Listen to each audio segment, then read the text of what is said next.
Buenas noches, bienvenidos a Juzgue Usted. Hace unos días el presidente de la Suprema Corte de Justicia de la Nación, el ministro Luis María Aguilar, quien también es presidente de la Judicatura Federal, habló sobre el escepticismo y la desconfianza que buena parte de la sociedad tiene hacia los miembros del Poder Judicial. La ética parece ser el problema. Y sobre el problema de la ética en el Poder Judicial, esta noche nos acompaña para platicar con usted el doctor Dante Schiaffini Barranco. Él es constitucionalista, es maestro catedrático en la Facultad de Derecho de la UNAM. Y también el doctor Arturo Ávila Rosas. Él es abogado laboralista. Lo invito a que me acompañe.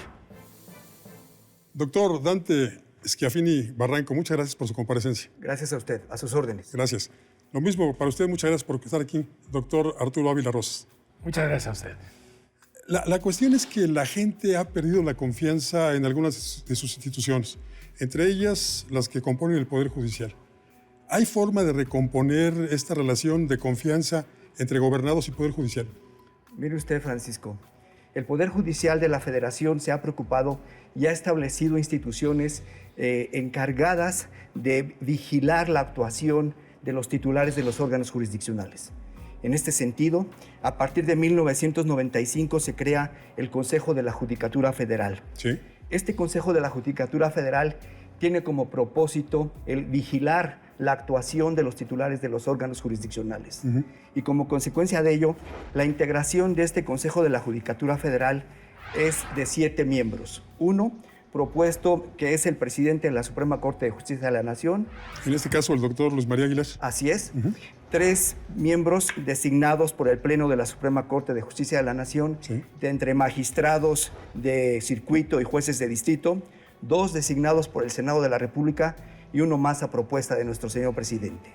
Y esta composición de la Judicatura Federal, ¿de verdad funciona para evitar que haya desvíos en la conducta de jueces, magistrados?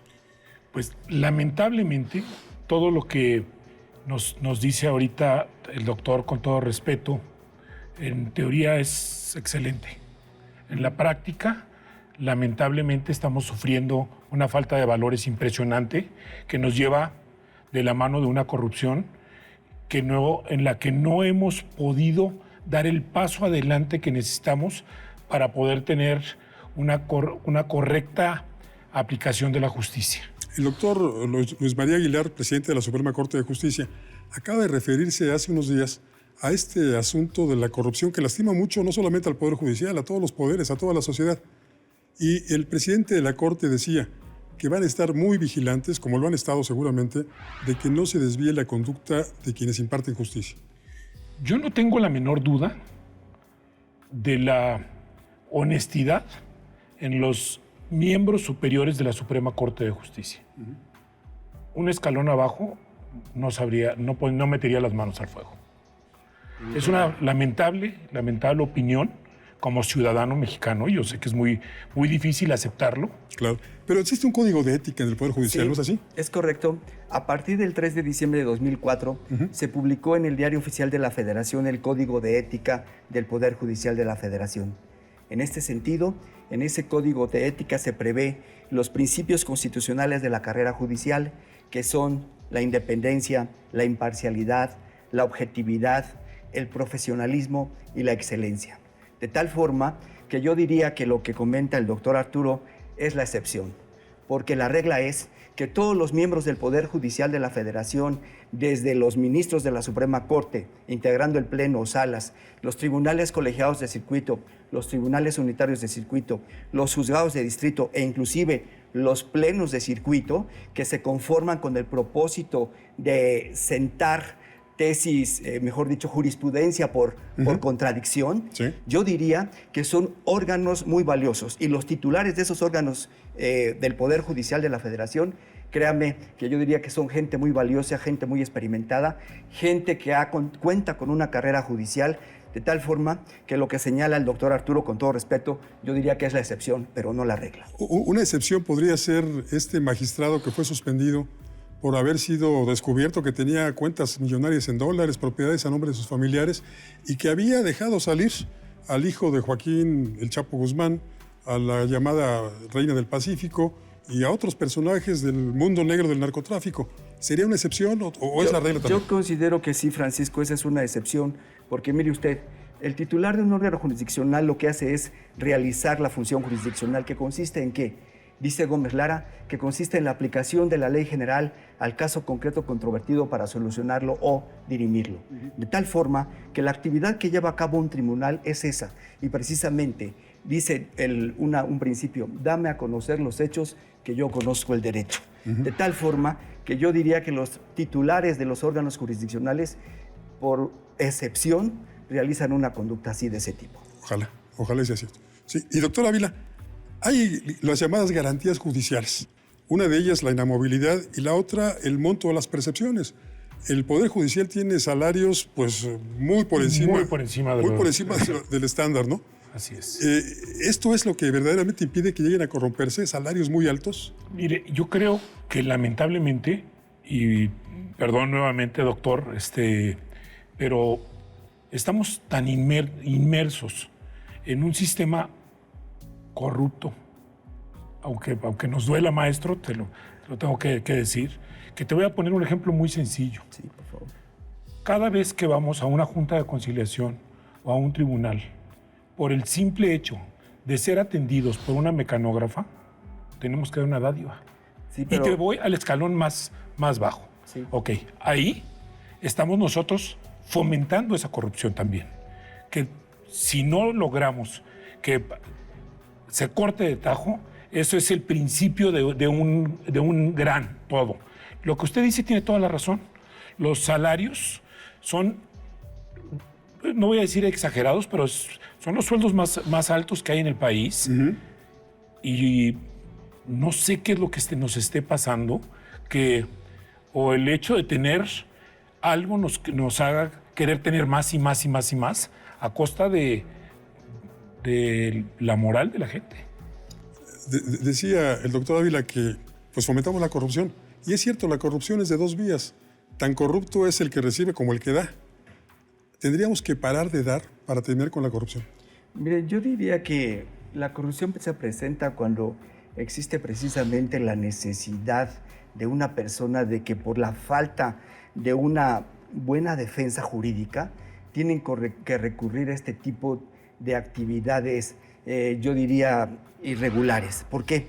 Porque un buen abogado no necesita recurrir a este tipo de situaciones. Un buen abogado esgrime una gran cantidad de argumentos jurídicos, es decir, sus pretensiones las hace valer a través de una serie de acciones que ejercita, una serie de argumentos lógico-jurídicos que va a señalar a favor de su cliente y que por supuesto va a fortalecer con la cita de los criterios de interpretación de la norma jurídica que ha establecido el Poder Judicial de la Federación y que son de observancia obligatoria. Uh-huh. Me refiero específicamente a la jurisprudencia por reiteración, por contradicción y por sustitución. Claro.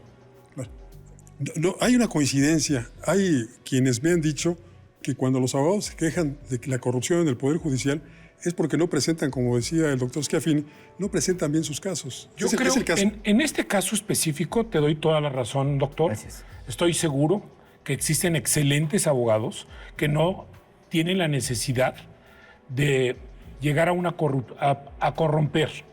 Pero también recuerda que vas a tener una contraparte, que esa contraparte, lamentablemente, en muchísimas ocasiones, puede llegar a precios de todo. Lo dijo usted, un caso específico donde salieron libres personajes que no deberían de haber salido jamás en la vida y no creo que haya sido el azar.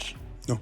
Y la cuestión es esta, que el magistrado está suspendido, pero no hay ninguna cita para que comparezca, ni siquiera para que se presente, menos para que sea procesado. Mire, seguramente que se le está ya integrando una buena investigación con el propósito de que en el momento en que el Ministerio Público de la Federación, si determina que hay elementos suficientes para acreditar esa conducta ilícita en la que incurrió, inmediatamente consigne la averiguación prueba al juez. La transparencia parece el antídoto a la corrupción. Y en ese sentido yo le preguntaría, doctor, ¿el nuevo sistema de justicia penal es transparente? ¿Evita la corrupción? Yo creo que como está planteado es un gran paso el que se está dando. Uh-huh.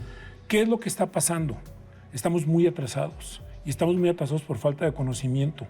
Hoy le puedo asegurar que más del 70% de los estados no cuentan con medidas cautelares eficientes para poder permitir que aplaudo esta etapa del nuevo sistema penal, de permitir que una persona, o un anciano, un enfermo, alguien que no cometió un delito grave, pueda terminar su sentencia fuera de prisión. Ustedes en la práctica seguramente pues ven muchos de estos problemas, pero también seguramente tienen propuestas. ¿Cómo mejoramos esto?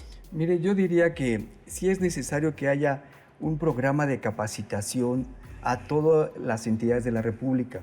En el caso del Poder Judicial de la Federación, por supuesto que se ha preocupado las autoridades del Poder Judicial en el sentido de otorgar una gran capacitación a los miembros del Poder Judicial, llámese jueces de distrito, titulares de los tribunales colegiados de circuito, tribunales unitarios de circuito.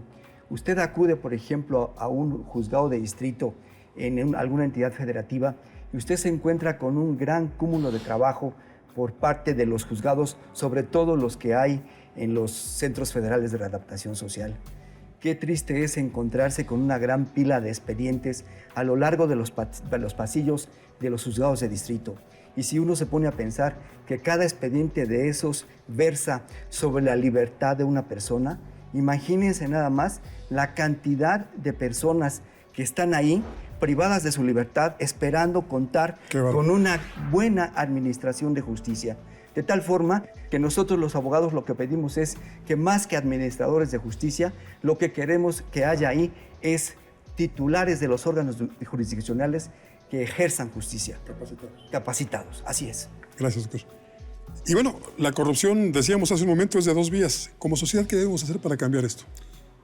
Número uno, estoy totalmente de acuerdo nuevamente contigo, doctor. Gracias, doctor. Estoy seguro que la llave de todo esto es la capacitación que nos lleve a una profesionalización.